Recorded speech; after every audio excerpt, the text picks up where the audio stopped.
अथो श्रीबगलामुखिकवचम् श्रीभैरवी उवाच श्रुता च बगला पूजा स्तोत्रं चापि महेश्वर इदानीं श्रोतुमिच्छामि कवचं मे वदः प्रभ वैरीनाशोकरं दिव्यं सर्वाशुभो विनाशकम् सुभदं स्मरणात् पुण्यं त्राहि मा दुःखसङ्कटा। श्रीभैरवोवाच कवचं शृणु वक्ष्यामि भैरवी प्राणवल्लभे पठित्व्याधारयित्वा च त्रैलोक्यविजयी भवे। विनियोगो अस्य श्रीबगलामुखिकवचस्य नारदो ऋषिः अनुष्ठुप् छन्दाः श्रीबगलामुखिदेवता लं हं शक्तिः गं कीलकं पुरुषार्थचतुष्टाय सिद्धार्थजपे विनियोगाः।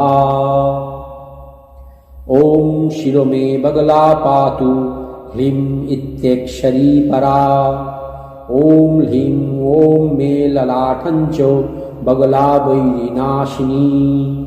गदाहस्ता सदा पातु मुखं मे मोक्षदायिनी।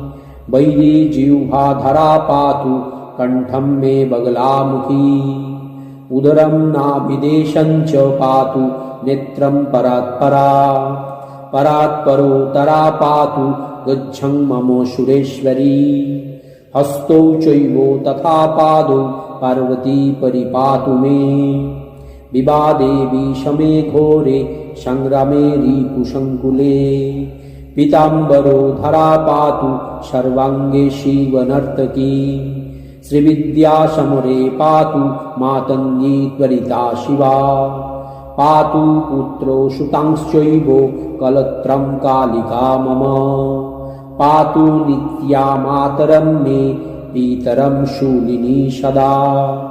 इदं हि बगलादिव्याः कवचं मन्मुखोदितं। पठनाद्धारणात् तस्य पूजनाद् वाञ्छितं लभेत्। इदं कवचम् अज्ञातव्याजो जपेन् बगलामुखीम्। पिबन्ति शनितं तस्य यगिन्याः प्राप्य सादरम्। वश्ये वा आकर्षणे चैव मारणे मोहने तथा। महाभये विपत्तौ च पठित्वा पाठयेत्यूया। तस्य सर्वार्थो सिद्धिः साधभक्तियुक्तस्य पार्वती। इति श्रीरुद्रयावली श्रीबगलामुखिकवचम समाप्तम।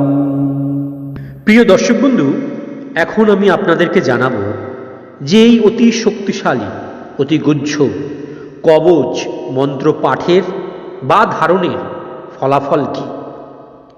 আমরা সকলেই জানি যে অষ্টম মহাবিদ্যার দেবী দেবী বগলামুখী। শত্রু বিনাশ, মামলা মোকদ্দমায় জয়লাভ, দাম্পত্য সমস্যা, ঋণ মুক্তি, জমি বাড়ি সংক্রান্ত সমস্যার সমাধান, কুণ্ডলিতে মঙ্গল গ্রহের দোষ খণ্ডন, ব্যবসায় প্রতিযোগীদের থেকে এগিয়ে যাওয়ার জন্য, এছাড়াও প্রেমজ জীবনে কাঙ্ক্ষিত ভালোবাসাকে পাওয়ার জন্য ভক্তরা এই দেবী বগলামুখীর কবচ ধারণ করেন। এই কবচ মন্ত্র নিত্য পাঠ করেন। যারা এই কবচ ধারণ করে আছেন তারা এই কবচ মন্ত্র নিত্য পাঠে বা শ্রবণে এই কবচের শক্তি কয়েক গুণ বৃদ্ধি পেয়ে যায়। আর যারা এই কবচ এখনো ধারণ করে উঠতে পারেননি তারাও এই কবচ মন্ত্র নিত্য শ্রবণ করলে পূর্বে বর্ণিত সেই সমস্যাগুলো থেকে মুক্তি লাভ পেতে পারেন। এই কবচ পাঠ করলে ভক্তের জীবনের সমস্ত বাধা দূর হয়ে যায়। শত্রুদের ধ্বংসের পাশাপাশি অশুভ শক্তিরও বিনাশ হয়। এটা বিশ্বাস করা হয় যে মা বগলামুখীর আরাধনা করে এই কবচ ধারণ করলে এটি আপনার জন্য একটা রক্ষা কবচের মতন কাজ করবে। এই শক্তিশালী কবচ মন্ত্র যে কোনো শুক্লপক্ষের মঙ্গলবার দিন স্নান করে হলুদ বস্ত্র পরিধান করে হলুদ তিলক বা টিপ লাগিয়ে ধূপ দীপ জ্বালিয়ে উত্তর বা পূর্ব দিকে মুখ করে পাঠ করা শুরু করুন। এই কবচ মন্ত্র শ্রবণ করলেও ফল মেলে। তাই যখন শুনবেন তখন টানা 9 বার এই কবচ মন্ত্র শুনবেন, দেখবেন এতে খুবই শুভ ফল পাবেন। এতে মা বগলামুখী দেবীর আশীর্বাদে আপনাদের জীবনে সৌভাগ্য নিয়ে আসবেই আসবে। ব্যবসা এবং দোকানে অর্থ সংক্রান্ত সমস্যার জন্য মা বগলামুখীর এই কবচ খুবই উপকারী। এই বগলামুখী কবচ জীবন থেকে নেতিবাচক শক্তিকে দূরে নিয়ে যায়। কবচ অশুভ আত্মার খারাপ প্রভাবও দূর করে। এই কবচ বাড়িতে বা কর্মক্ষেত্রে বা ব্যবসার স্থানে একটা ইতিবাচক পরিবেশ তৈরি করে। এই কবচ আপনাকে ব্যবসা বা পেশায় চূড়ান্ত সফলতা পেতে সাহায্য করবে। প্রেমে কাঙ্ক্ষিত ভালোবাসা পেতেও এই কবচ দুর্দান্ত সফলতা লাভ করতে আপনাকে সাহায্য করবে।